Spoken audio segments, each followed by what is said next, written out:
तो चलो भाई करते हैं स्टार्ट आज के सेगमेंट को। UP triple S C PET chemistry practice session चल रहा था और केमिस्ट्री के इस प्रैक्टिस सेशन में हम लोगों ने काफी बढ़िया बढ़िया क्वेश्चन डिस्कस किए थे लास्ट क्लास तक। आज के सेगमेंट में फिर से आपके लिए कुछ बढ़िया से क्वेश्चन है केमिस्ट्री के, जिन्हें हम यहाँ पर आपके साथ डिस्कस करने वाले हैं। ठीक है भाई, तो चलो स्टार्ट करते हैं सेगमेंट को और देखते हैं केमिस्ट्री के कुछ और बेहतरीन क्वेश्चन उनसे रिलेटेड। हाँ, स्टूडेंट्स बहुत कम है, कुछ एक्चुअल में टेक्निकल इशू की वजह से क्लास टाइमली स्टार्ट नहीं हो पाया। पता नहीं क्या आज इशू चल रहा है, सभी क्लासेस में प्रॉब्लम हो रही है, तो इसको रिजॉल्व कर लिया जाएगा जल्दी ही।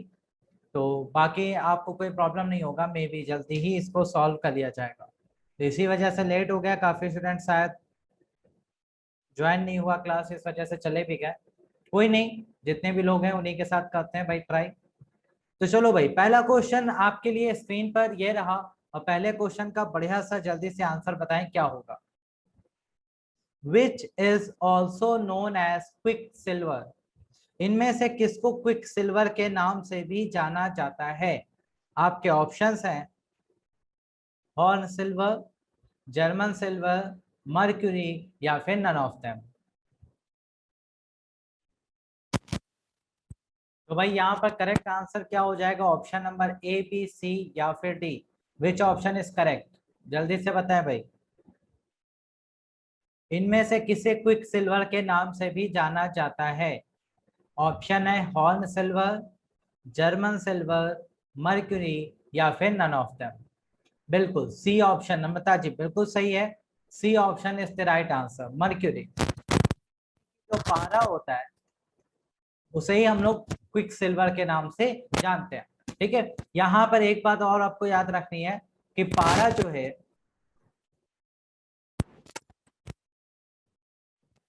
ये आपका एक मेटल है जो कि रूम टेम्परेचर पे लिक्विड स्टेट में पाया जाता है। ठीक है,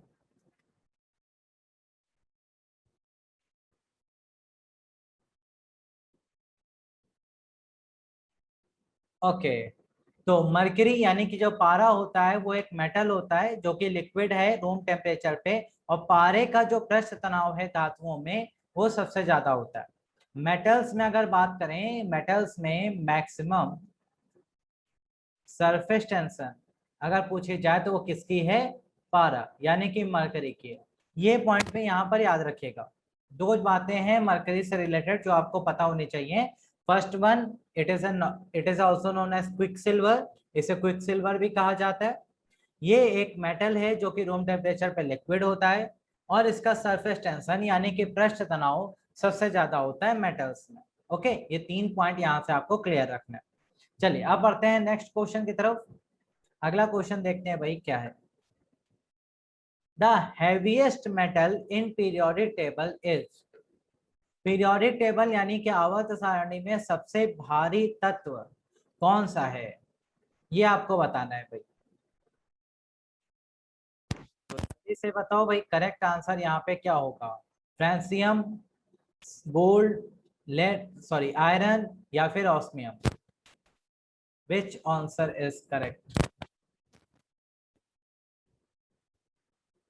ओके, मैथ का क्लास भी इसी समय चल रहा है। अच्छा भाई, क्लास होगी क्लास है। तो करेक्ट आंसर क्या होगा? हैवीएस्ट मेटल, सबसे भारी तत्व कौन है इसमें से?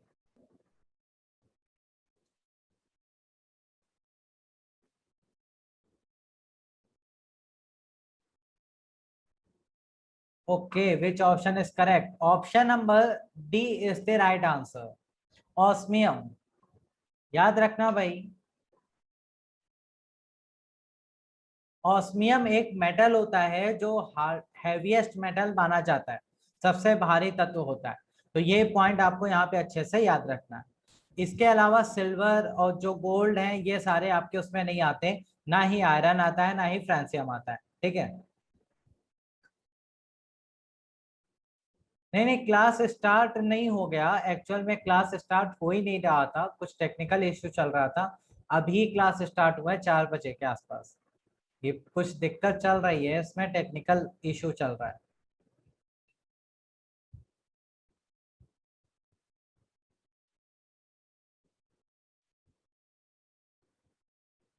ओके,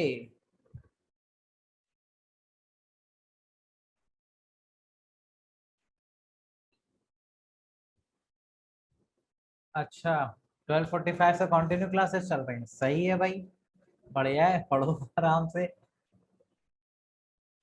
बिना किसी अपडेट के चल रही है, ऐसे कैसे चल रहा है भाई? अपडेट आया होगा आप लोगों का, जो भी ग्रुप होगा उसमें इंफॉर्मेशन आई। ऐसे बिना इंफॉर्मेशन के क्लास में स्टूडेंट कैसे आएंगे फिर? कहीं तो अपडेट किए गया होगा, हो सकता है कुछ प्रॉब्लम रही हो, पता नहीं। चलो भाई अपने टॉपिक पे आते हैं। हैवीएस्ट मेटल की अगर बात करें पीरियोडिक टेबल में, तो सबसे भारी जो मेटल होता है, तत्व होता है धातु में, वो है ऑस्मियम। यहां से आपको सिंपल सा पॉइंट सिर्फ इतना सा याद रखना है, बाकी किसी के बारे में नहीं पढ़ता है। चलो नेक्स्ट क्वेश्चन पे आते हैं भाई, अगला क्वेश्चन देखते हैं क्या है। Which will donate electron easily, इनमें से इलेक्ट्रॉन को आसानी से कौन डोनेट कर देगा, ये आपसे क्वेश्चन पूछा जाता है। अच्छा हाँ, पिछले क्वेश्चन में एक बात और है कि, एक मिनट, हाँ फ्रांसियम के बारे में एक बात नोट कर लीजिएगा जरा, यहां से भी एक क्वेश्चन बनता है। हाईली रिएक्टिव मेटल कौन सा होता है? हाईली रिएक्टिव मेटल, यानी कि सबसे ज्यादा अत्यधिक अभिक्रियाशील।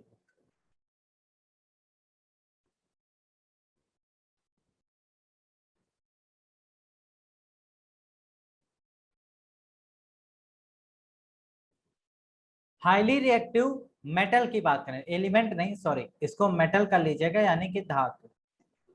हाईली रिएक्टिव मेटल जब कभी भी आपसे पूछा जाए तो वो फ्रांसियम होता है, ये याद रखेगा। लेकिन अगर हाईली रिएक्टिव नॉन मेटल आपसे पूछा जाए, कभी भी पूछा जाए कि हाईली रिएक्टिव नॉन मेटल बताइए कौन सा है, तो वहां पे आंसर आता है फ्लोरीन। ठीक है भाई, ये दो नाम जरूर याद रखिएगा। हाईली रिएक्टिव मेटल कभी भी पूछा जाए तो आंसर है वहां पे francium. Highly reactive non metal पूछा जाए तो आंसर है फ्लोरीन।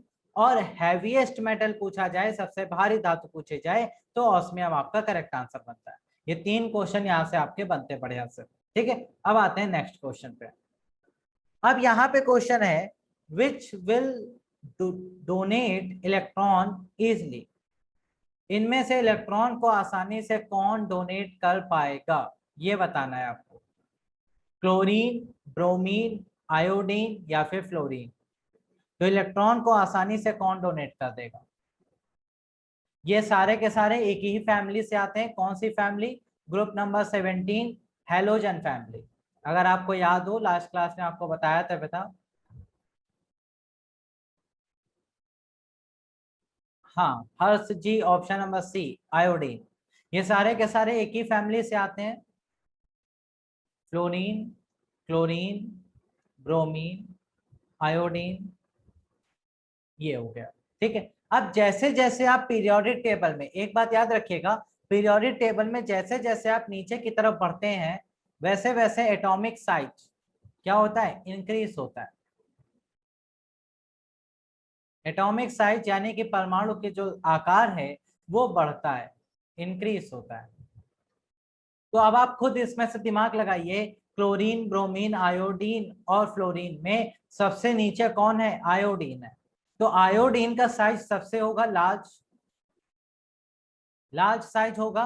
तो जितना ज्यादा साइज होगा, उसके आउटर मोस्ट शेल के इलेक्ट्रॉन उतना ही लूजली बाउंड होंगे, यानी कि उतने ही कमजोर तरह से बंधे हुए होंगे अपने न्यूक्लियस के साथ। तो वो इलेक्ट्रॉन आसानी से ब्रेक हो सकता है। इसीलिए यहाँ पर करेक्ट आंसर क्या बनेगा? आयोडीन, सी ऑप्शन आपका राइट आंसर।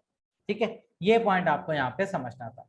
चलिए, ये हो गया आयोडीन यहाँ पे करेक्ट आंसर। बढ़ते हैं नेक्स्ट क्वेश्चन की तरफ, अगला क्वेश्चन देखते हैं भाई क्या है। विच can B gain electron easily. अब क्वेश्चन सेम वही है, बस थोड़ी सी लैंग्वेज हमने बदल दी, लॉस की जगह यहाँ पर गेन करा दिया।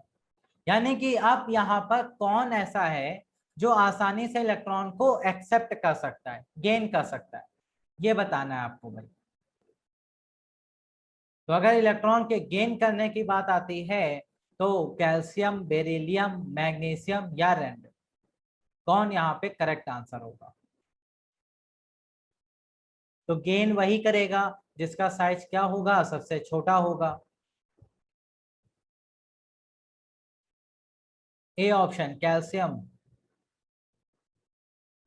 ओके, अब यहाँ पर भी आपको दिमाग लगाना था, ये सब एक ही फैमिली से है। कौन सी family? Group number 2। Group number 2 alkali earth metal, उसको हमने याद करने का तरीका बताया था आपको, बेरिलियम, मैग्नीशियम,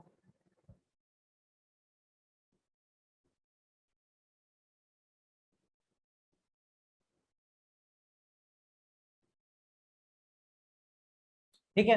तो इसको याद करने का तरीका ये था, बेटा मांगे कार स्कूटर बाप राजी, तो यहां से आप इसको याद करते थे। तो आपने देखा सबसे छोटा साइज किसका है? बेरिलियम का। तो जब सबसे छोटा साइज बेरिलियम का है तो इलेक्ट्रॉन आसानी से कौन एक्सेप्ट करेगा? बेरिलियम करेगा। तो ऑप्शन नंबर बी यहाँ पे आपका करेक्ट आंसर बनता है। B is the right answer. Logic बिल्कुल सिंपल सा है कि इलेक्ट्रॉन गेन कौन करेगा आसानी से? जो सबसे स्मॉल साइज का होगा। तो ये एक ही फैमिली के मेंबर हैं, सबसे स्मॉल साइज आपको बेरिलियम का दिख गया, बस यही आपका आंसर हो गया। ठीक है, बस इतना सा लॉजिक लग रहा है इन क्वेश्चन में, और कुछ नहीं है। चलो भाई, अब आते हैं नेक्स्ट क्वेश्चन की तरफ। अगला क्वेश्चन देखते हैं क्या है। Which non metal is lustrous? इनमें से कौन सी अधातु है जिसमें चमक पाई जाती है? लस्टर होता है, चमक होती है। और आज से पूछा गया अधातु, नॉन मेटल, क्योंकि आपको पता है मोस्टली मेटल्स जो होते हैं वो उनमें शाइन होती है, चमक होती है, लस्टर होता है, बट नॉन मेटल्स में लस्टर नहीं होता। तो इसमें से कौन सा वो नॉन मेटल है जिसमें लस्टर है, वो बताना है आपको। ब्रोमीन। ओके, और बताओ भाई, ब्रोमीन के अलावा iodine, chlorine, none of them, जो आप चूज करना चाहें। कौन सा नॉन मेटल है जिसमें चमक होती है, लस्टर होता है?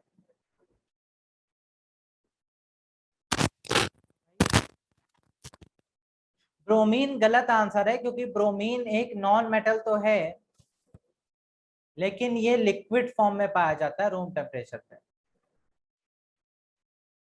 लिक्विड एट रूम टेम्परेचर, तो लस्टर तो इसमें होता ही नहीं है। क्लोरीन का कोई सेंस ही नहीं बनता, ये नॉन मेटल तो है, लेकिन इसमें कोई प्रॉपर्टी ऐसी नहीं है जो यूज कर सके। करेक्ट आंसर है बी, आयोडीन। आयोडीन एक नॉन मेटल है, बट ये लस्टरस होता है, यानी कि ये चमकदार होता है, इसके जो क्रिस्टल होते हैं वो चमकते हैं भाई। तो ऑप्शन नंबर बी आपका करेक्ट आंसर होता है यहाँ पे। ठीक है, ब्रोमीन नहीं है, ना ही क्लोरीन है, करेक्ट आंसर आयोडीन है। तो ये पॉइंट भी यहाँ पर अच्छे से याद रखेगा। चलिए अब बढ़ते हैं नेक्स्ट क्वेश्चन की तरफ। अगला क्वेश्चन देखते हैं भाई क्या है आपके लिए।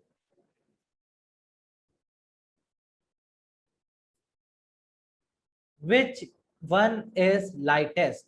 इनमें से सबसे हल्का कौन है, आपको ये बताना है।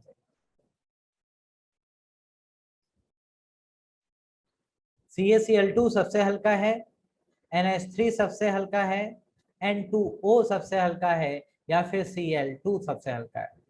तो कौन यहाँ पर सबसे हल्का है, लाइटेस्ट कंपाउंड है, वो बताना है आपको।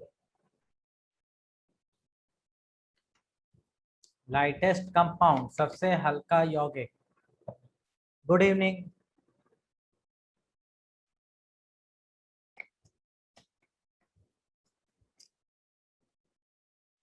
हाँ भाई, ओके, एक आंसर आ गया है बी, गौरव जी ने दिया। बाकी लोग जल्दी से बताएं। हाँ, मैथ की क्लास चल रही थी, बढ़िया है, मैथमेटिक्स पढ़ी है अच्छे से। कोई बात नहीं, 5-6 क्वेश्चन ही आपके छोटे हैं, वो आप देख लेंगे रिकॉर्डेड सेशन में। सबसे हल्का इनमें से कौन है? तो N2O, NH3, CaCl2, Cl2। कुछ नहीं करना है ऐसे क्वेश्चन में, आपको सिर्फ और सिर्फ एटॉमिक मासेस ऐड कर देने और कुछ नहीं करना है। देखो भाई, CaCl2 की अगर बात करें तो इसमें एक कैल्शियम है और 2 क्लोरीन है। अब एक कैल्शियम है, आपको पता है एक कैल्शियम की अगर आप बात करें तो कैल्शियम एक जाता है आपका 40, प्लस 2 क्लोरीन, एक क्लोरीन होता है 35.5, तो 2 क्लोरीन हो जाएंगे आपका 71। ठीक है, तो ये बन जाएगा आपका 40 प्लस 71, तो ये हो जाएगा 111 यूनिट। ठीक है, ये तो काफी भारी निकला। फिर अमोनिया पे आ जाओ, एक नाइट्रोजन 3 हाइड्रोजन। अब एक नाइट्रोजन का आपको पता ही है भैया 14, और 3 हाइड्रोजन में एक हाइड्रोजन का होता है 1, तो ये हो गया आपका 14 प्लस 3 यानी कि 17 यूनिट। ये बड़ी दिक्कत है इसमें।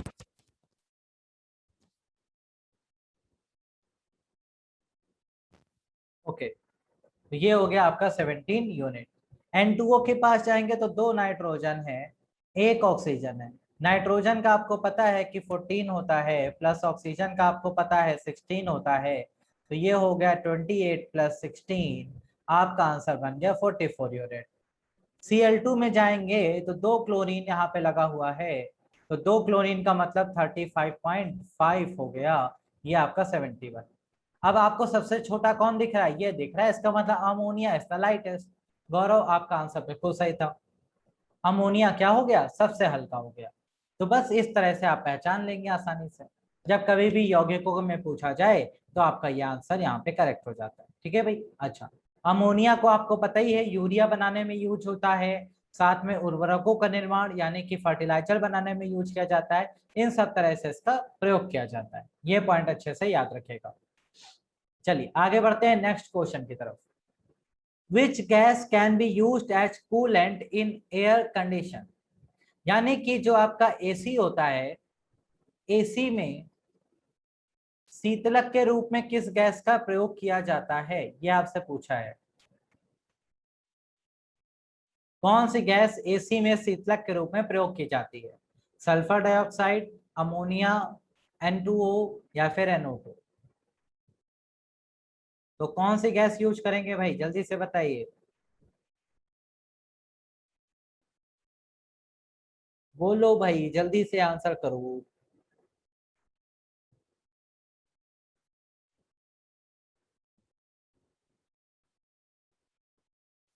सल्फर डाइऑक्साइड, अमोनिया, N2O या NO2?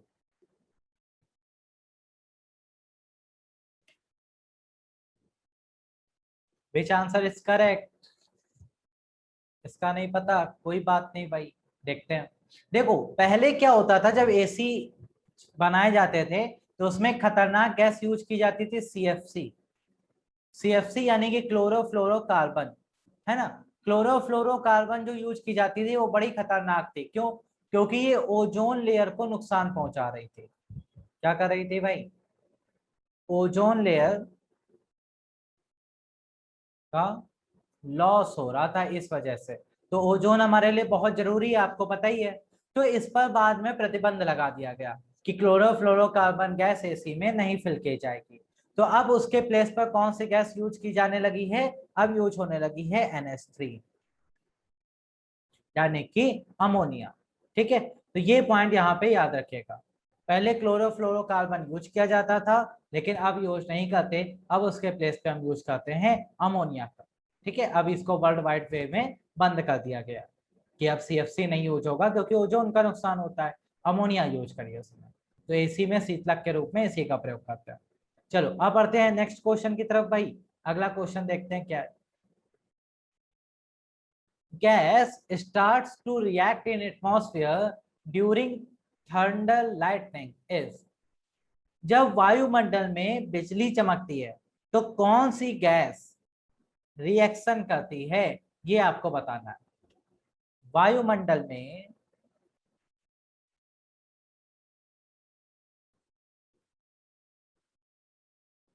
बिजली चमकने पर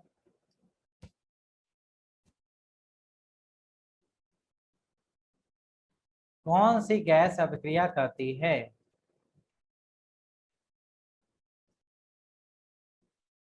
ये बताना है भाई।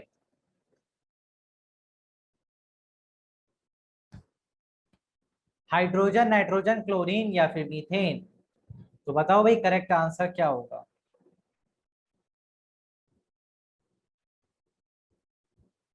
क्वेश्चंस बड़े प्यारे हैं एकदम, आसान सा क्वेश्चन है, इसमें कुछ है ही नहीं, कुछ नहीं है इस क्वेश्चन में, जल्दी से बताओ भाई। सपना जी ने सही आंसर दिया है, बाकी लोग। किरण बिल्कुल सही आंसर है। अरे हमारे एटमॉस्फेयर में सबसे ज्यादा कौन सी गैस पाई जाती है भाई? नाइट्रोजन, लगभग 78% पाई जाती है। तो इतनी ज्यादा नाइट्रोजन जब है, तो आप खुद सोचो, इतनी ज्यादा नाइट्रोजन जब मौजूद है, तो नाइट्रोजन जनरली किसी के साथ रिएक्ट नहीं करती है। नॉर्मली नाइट्रोजन रिएक्ट नहीं करता, but at a very high temperature,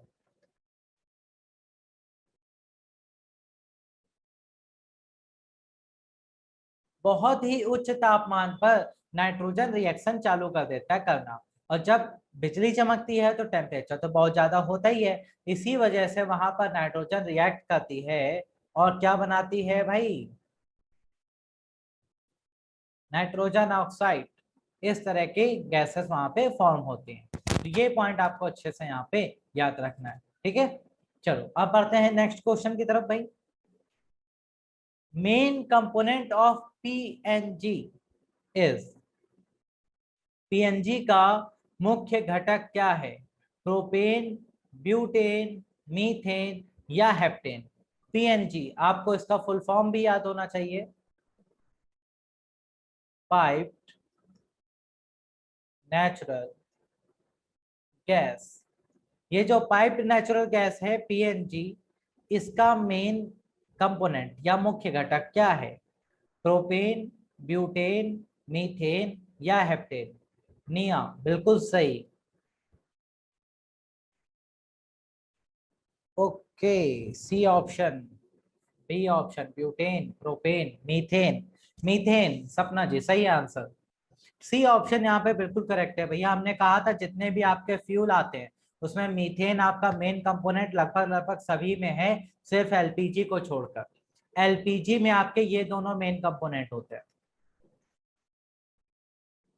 propane और ब्यूटेन, ये दोनों होते हैं। बाकी मीथेन आपका बायोगैस में भी पाया जाता है, सीएनजी में भी पाया जाता है, पीएनजी में भी पाया जाता है।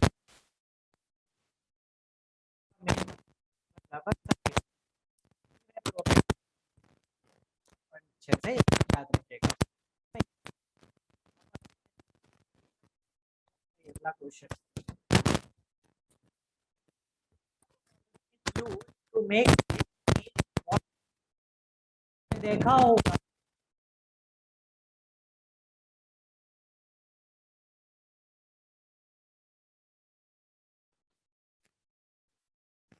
मटेरियल का यूज करके बनाई जाती है, ये आपको बताना है भाई। पीवीसी, पीईटी, टीईएफ या फिर थर्मोसेटिक प्लास्टिक? जब कभी भी आप ट्रेन में सफर करें तो प्लास्टिक की बॉटल से पानी लेते हैं, ये बनाई जाती है, ये आपको बताना है।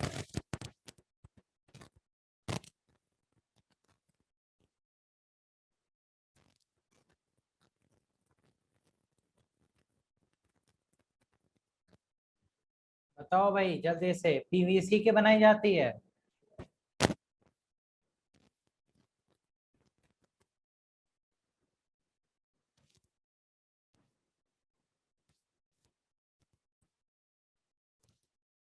और बताओ भाई।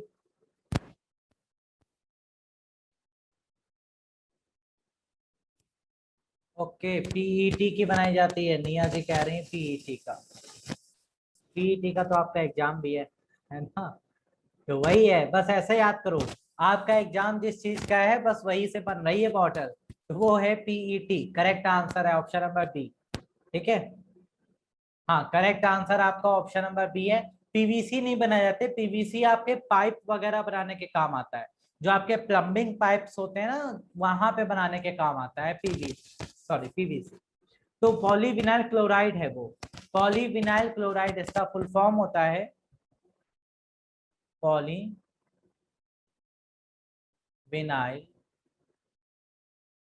क्लोराइड।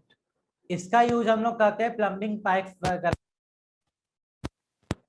पीईटी की बात करें तो ये आपका होता है पॉलीएथिलीन, पॉलीएथिलीन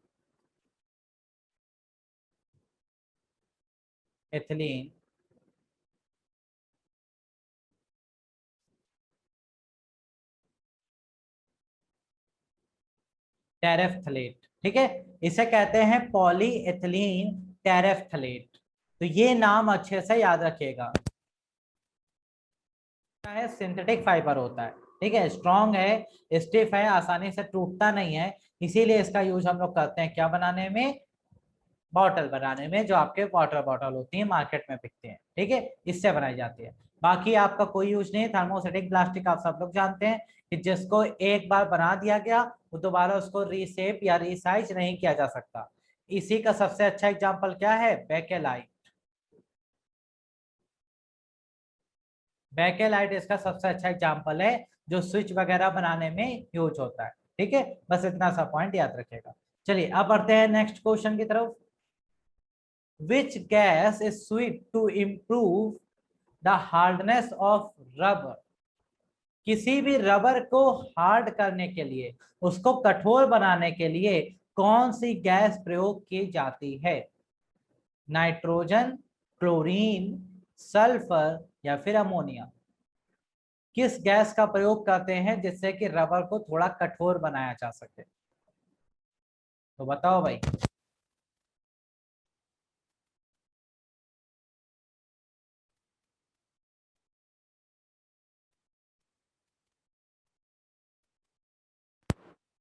कौन सी गैस प्रयोग होती है? अमोनिया। ओके, और बताइए भैया। नाइट्रोजन, क्लोरीन, सल्फर या अमोनिया? रबर को कठोर करना है तो कौन सी गैस प्रयोग करेंगे? करेक्ट आंसर है भैया sulphur. Sulphur is the right answer. Sulphur को ही रबर में मिलाते हैं। आपने एक प्रोसेस पढ़ा है, वल्कनीकरण, जिसे इंग्लिश में बोलते हैं वल्कनाइजेशन।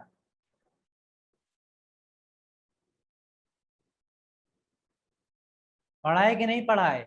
रबर का वल्कनाइजेशन क्यों करते हैं?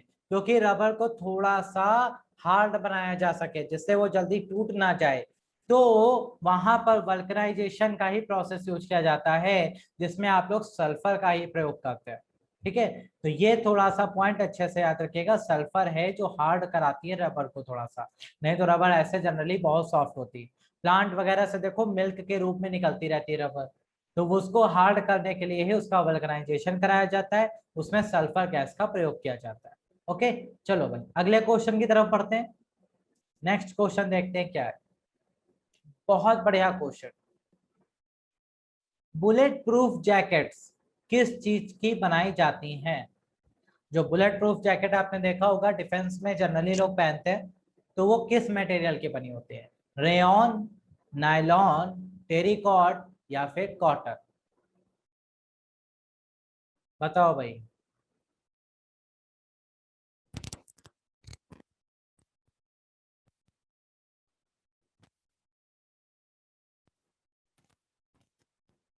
रेयन की बनाई जाती है बुलेट प्रूफ जैकेट।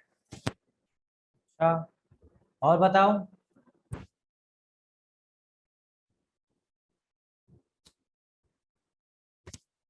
और बताइए भाई, जल्दी जल्दी आंसर करो भाई, इतना समय क्या ले रहे हो? इतना कौन सा केबीसी चल रहा है?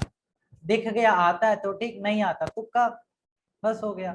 Correct answer option number B, Namrata, बिल्कुल सही। मोहित आपका भी आंसर सही है। Nylon is the right answer. Nylon का यूज किया जाता है। नायलॉन आपका बहुत ही मजबूत फाइबर होता है, जिसको जल्दी आसानी से आप तोड़ नहीं सकते, और नायलॉन आपका बुलेट प्रूफ जैकेट्स में इसीलिए प्रयोग किया जाता है, ठीक है। इसको हम लोग कैप्रोलैक्टम के नाम से भी जानते हैं, ठीक है। ये पॉइंट अच्छे से याद रखिएगा। अच्छा, एक और क्वेश्चन यहां से बनता है। बुलेट प्रूफ जैकेट में तो नायलॉन यूज कर लिया, बुलेट प्रूफ जो दरवाजे बनाए जाते हैं, खिड़कियां बनाई जाती हैं, उसमें क्या यूज करते हैं? बताओ भाई। आपके पास बुलेट प्रूफ विंडो है, तो आप उसमें क्या यूज करेंगे? बताओ भाई। बुलेट प्रूफ गाड़ियों के शीशे होते हैं, आपने देखा होगा, तो वो किस चीज के बने होते हैं ये बताना है आपको। ग्लास, अरे ग्लास तो ऐसे ही टूट जाता है, तो काहे का बुलेट प्रूफ। ग्लास तो ऐसे ही टूट जाता है भाई। वो बनाए जाते हैं पॉलीकार्बोनेट, याद रखिएगा। पॉलीकार्बोनेट्स के बनाए जाते हैं bullet proof Windows. Bullet proof Windows बनाने के लिए आप पॉलीकार्बोनेट्स का प्रयोग करते हैं। तो यहाँ पे दो क्वेश्चन यहाँ से आपके तैयार हो गए, इन्हें अच्छे से तैयार रखिएगा भाई। चलिए नेक्स्ट क्वेश्चन पे आते हैं। Which is also known as shrinkless fibre. Voice के लिए सबसे बढ़िया चीज है ये श्रिंकलेस फाइबर, मतलब जिसमें सिकुड़न नहीं पड़ती। वो फाइबर कौन सा है? वो फाइबर कौन सा है नहीं पड़ती?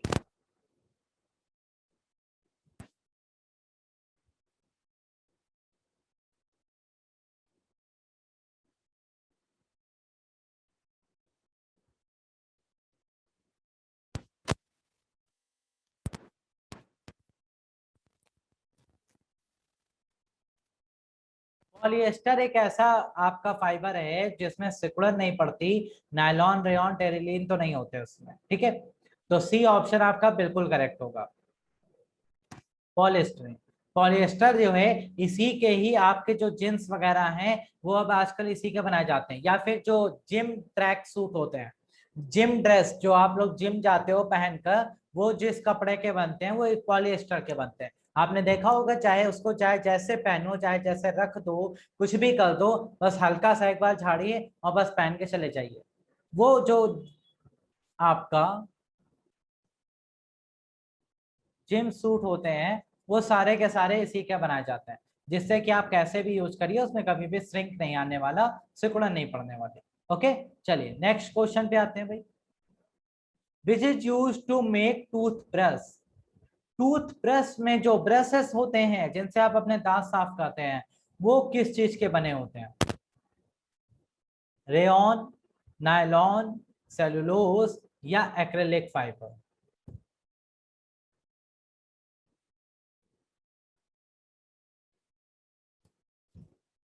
बताओ भाई।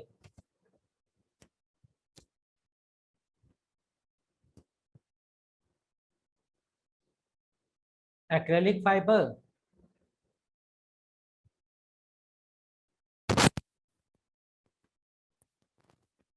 कुछ लोग कह रहे हैं सर नायलॉन, कुछ कह रहे हैं एक्रेलिक फाइबर।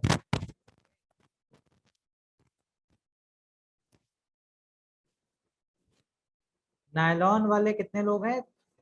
ओके, ज्यादा लोग हैं भाई। एक्रेलिक फाइबर वाले भी। तो करेक्ट आंसर क्या हो जाएगा?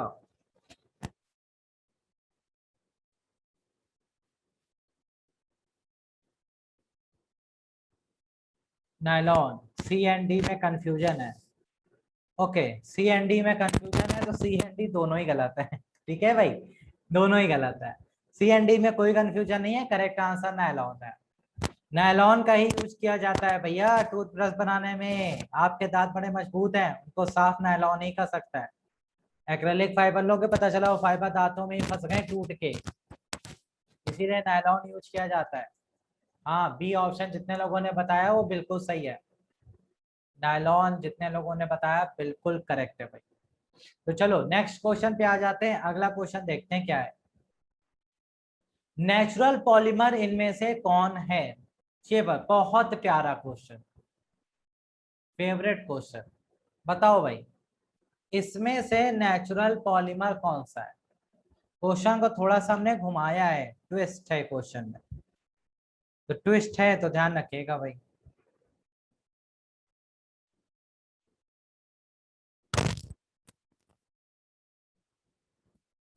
में से प्राकृतिक बहुलक कौन है?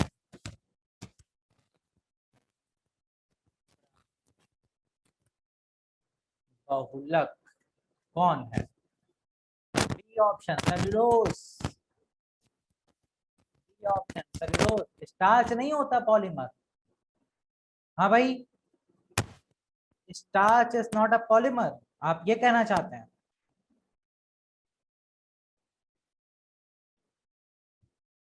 DNA, isoprene. करेक्ट आंसर है ऑल। अरे सभी हैं भैया प्राकृतिक, ऑल आर प्राकृतिक। इनमें से कोई भी आपका नेचुरल आर्टिफिशियल नहीं है, सब नेचुरल है। अभी तो कहा था थोड़ा सा ट्रिक आंसर है इसका। Starch, cellulose, isoprene, DNA, nucleic acid, ये सारे के सारे आपके नेचुरल पॉलीमर ही होते हैं, तो सभी नेचुरल पॉलीमर में आते हैं। थोड़ा सा कोई बात नहीं, अब याद रखिएगा चारों ही आपके नेचुरल पॉलीमर होते हैं। चलिए नेक्स्ट क्वेश्चन पे आते हैं भाई। अगला क्वेश्चन देखते हैं क्या है। क्या होता है? एक नेचुरल रबर है, नेचुरल वूल है, नेचुरल लेदर है, या फिर इसमें से कोई भी नहीं। तो लेटेक्स क्या होता है ये बताना। नेचुरल रबर है, ओके। और बताओ भाई, और बताइए क्या है ये।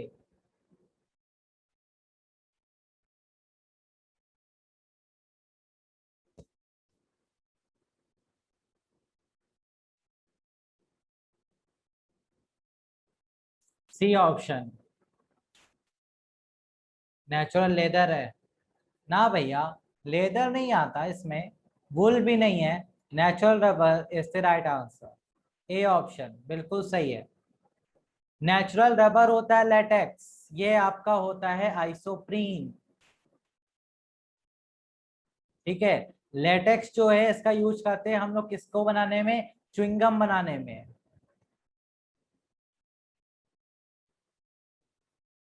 च्युइंगम वगैरह बनाने में इसका यूज किया जाता है।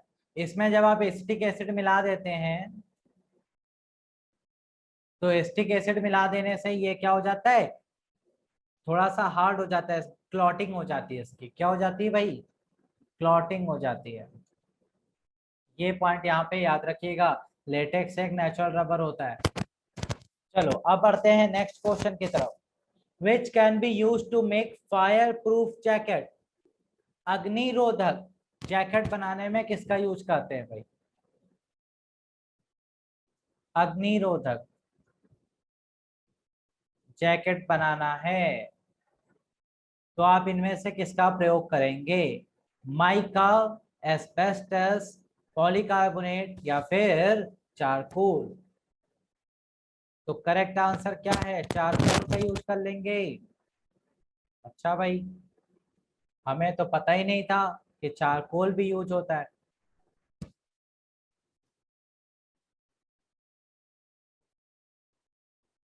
करेक्ट आंसर क्या होगा, जल्दी से बताओ भाई।